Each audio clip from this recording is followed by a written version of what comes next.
Namaste and welcome to Wisdom at Sunrise.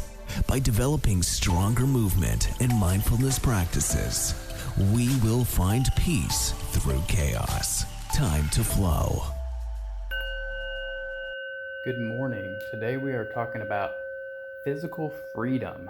It's actually going to be a pretty short one today because it's going to launch into another series that we're going to dive in a little bit deeper into each topic. So what we're going to start with today is the idea of getting the body moving, but we're going to, each day for the next couple of days, we're going to talk about how to do that and why each movement is important. We're going to talk about the basic human movements: push, pull, squat, lunge, bend, twist, and of course, gait and movement. But today, what we're going to talk about is being able to figure out how to get that in your daily life, because we're all busy, okay? Sometimes we don't have an hour to do the exercises, but we all do have a few minutes here and there. And so I've talked about this a lot through the other posts that I do, that we need to put things on our schedules, and that may include just a timer that goes off that says, hey, you need to do something, you need to get moving.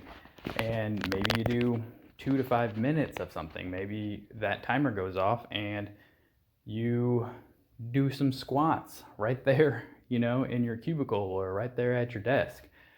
Get down to do some push-ups and get the blood moving and work the muscles, because short bursts of exercise, whether or not we're using our heart or whether or not, the heart and the lungs, or we're using our muscles, will over time still help, because the idea of working the muscles in short bursts like that, is micro tears in the muscles will eventually heal themselves.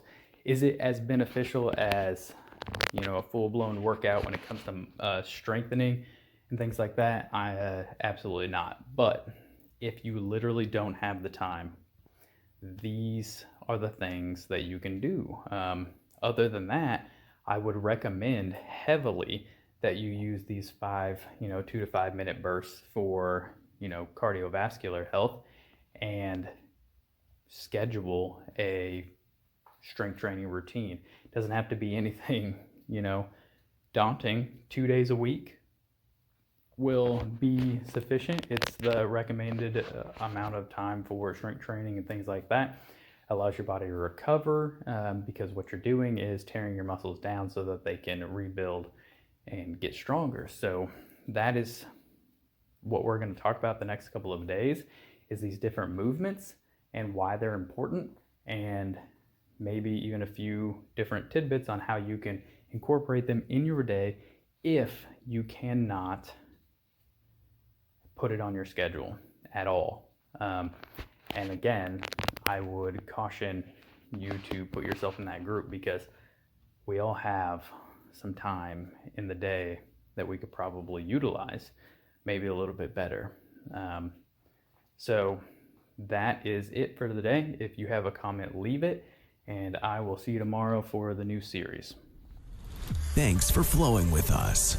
Remember to like, share, and subscribe to the show, and follow us on social media at Warrior Monk Method.